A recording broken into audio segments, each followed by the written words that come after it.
عبدالوہاب صاحب سے کسی نے پوچھا نا، اپنا قاضی حسین احمد رحمۃ اللہ علیہ، انہوں نے پوچھا قاضی حسین احمد صاحب نے کہ عبدالوہاب آخر آپ کیا چاہتے ہیں؟ 1000 جماعت روز رائیونڈ سے نکلتی ہے. یہ پرانی بات ہے، جب وہ زندہ تھے قاضی حسین احمد رحمۃ اللہ علیہ صاحب، تو عبدالوہاب رحمۃ اللہ علیہ صاحب سے انہوں نے پوچھا کہ عبدالوہاب آپ کیا چاہتے ہیں؟ بزرگوں کی ملاقاتیں تو ہوتی رہتی تھی نا. تو یہ 1000 جماعت روز رائیونڈ سے نکل رہی ہے، بیرون کے لیے بھی، اندرون کے لیے بھی، شہروں کے لیے بھی، لوکل بھی نکل رہی ہے، لاہور کے لیے بھی.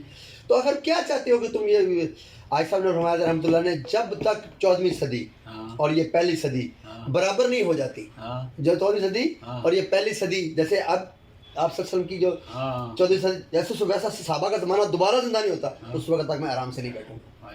کیا بات ہے، کیسی بات کی ہے. اور میں بھی ایسا آج صاحب کے مشن کو لے کے چل رہا ہوں. ہمارے ماشاء اللہ رائیونڈ والے بھی اسی مشن کو لے کے چل رہے ہیں، ہمارے نظام الدین والے بھی اسی مشن کو لے کے چل رہے ہیں، سارے ہمارے جو کاکڑیل مرکز والے بھی اسی مشن کو لے کے چل رہے ہیں.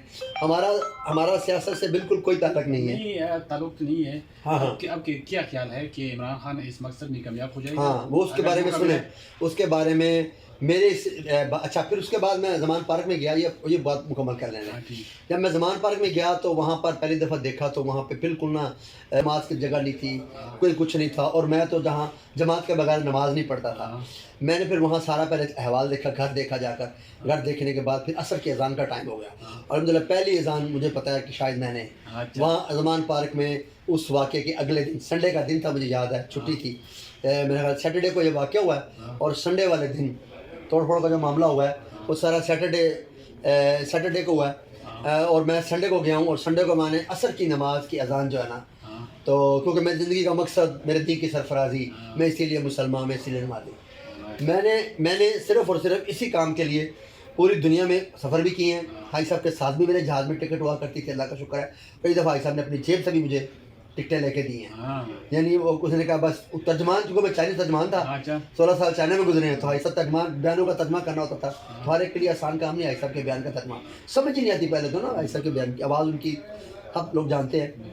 تو الحمدللہ کا احسان ہے، اللہ پاک نے مجھے پھر پوری دنیا میں اب جب میں وہاں پہ گیا اور پھر دیکھا، اور وہاں پہلی اذان جب میں نے زمان پارک میں دی، اور پھر وہاں پر ایک کیمپ لگا ہوا تھا، گجرانوالہ کا تھا کہ گلگت والے اس میں بیٹھے ہوئے تھے، سارے ماشاءاللہ دیندار آدمی تھے.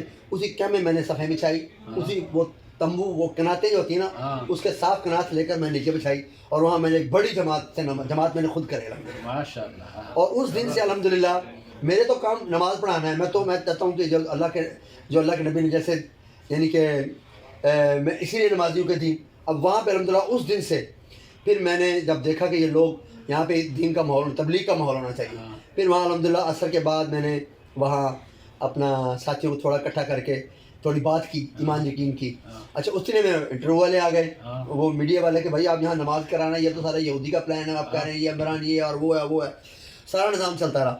آپ اس کے کرتے کرتے ہی یہ بات جب طے ہوئی تو میں نے کہا بھائی جان میں تو خود نہیں آیا ہوں، میں تو بھیجا گیا ہوں. اچھا، مجھے تو اللہ نے بھیجا، اللہ کے نبی نے پیغام ایک مجھے یہ میں پھر سارا انٹرویو پہلے میرا وائرل ہو چکا ہے، اس کو مجھے اوپر میں کئی لاکھ لائک ملے ہیں. اچھا.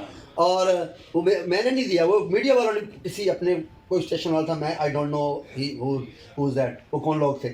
تو وہ انہوں نے مجھے پھر پورا باقاعدہ جو ہے نا، میں نے الحمدللہ چائنا سے یہ ساری کتابیں لگی، PhD کی ہوئی ہے الحمدللہ، اور چائنا میں 16 سال رہا ہوں کہ ماشاءاللہ. اور اس نظام سے یعنی اللہ کا احسان ہے کہ وہاں میں نے بزنس بھی بہت بڑے پیمانے بزنس کیا. لیکن جب یہاں پاکستان اب آ گیا تو اس حوالے سے اللہ کا احسان ہے کہ سارا نظام جو تھا نا وہ چل رہا ہے. اب یہاں جو معاملہ ہے وہ صرف آپ کہہ رہے ہیں سپورٹ کیوں کرتے ہیں آپ. بات یہ ہے کہ ہم تو کوئی کام بھی اللہ کے حکم کے بغیر، نبی کے طریقے کے بغیر نہیں کرتے. اچھا خواب کی کوئی حقیقت نہیں ہوتی، میں یہ بھی آپ کو بتا دوں، لیکن ایک بڑے بندے کو خواب آنا نا، اس کی بہت حقیقتیں ہوتی ہیں. ایک بڑے بندے کو جنہوں نے ساری زندگی ہمارے ساتھ تبلیغ میں، ان کی ساری زندگی خدمت کی اور دیکھا کہ ان کی زندگی میں تہجد گزار نہیں ہوئی. اب بھی وہ میں جب وہاں جا کے زمان پارک میں دیکھا تو وہاں تو سنا تھا کہ ڈانس ہوتے ہیں، لڑکیاں ڈانس کرتی ہیں اور یہ وہ. جب میں نے زمان پارک کا ماحول دیکھا تو وہاں جب نماز کے پیچھے میں نے اذان دی تو وہاں تقریباً کم از کم 100-150 بندے نے میرے پیچھے نماز پڑھی. یعنی اچھا نماز پڑھی پھر مگر میرا دل نہ کرا. میں نے کہا اتنے طلب والے لوگ ہیں, اتنے دیندار لوگ ہیں. پٹھان اس میں زیادہ تھے ماشاء اللہ. پٹھانوں کے جب پٹھائی صاحب کو عبدالوہاب صاحب کو پٹھانوں سے محبت تھی, اس لیے مجھے پٹھانوں سے بڑی محبت ہے, کیونکہ یہ واحد قوم ہے جن کی نماز قضا بھی نہیں ہوتی, چھوڑنا تو بڑی دور کی بات ہے. تو پنجاب سے مجھے تھوڑا سا یہ کہ نماز نہیں پڑھتے, اس لیے پریشانیوں میں مسائل میں مبتلا ہے. تو گزارش یہ کرنی ہے, جب میں نے دیکھا کہ جناب علی کہ وہاں ماحول دین کا بن گیا, تو ہمیں تو چاہیے ہوتے ہیں دین کے طلب, اور میرے مولانا الیاس رحمۃ اللہ کا مقصد ہے کہ بے طلبوں میں طلب پیدا کرنا. ہمارا تبلیغ کا مقصد جو ہے نا جی, وہ بے طلبوں میں, وہ پانوں کی دکانوں پہ جا کے لوگوں کو دعوت دیتے تھے, اچھا جی برے برے بازاروں میں جا کے دعوت دیتے تھے لوگوں کو. تو وہ سارا نظام ایک نظام تھا, ٹھیک ہے جی. اب یہ جو نظام آپ یہاں وہاں پہ جب دیکھا کہ دین کا ماحول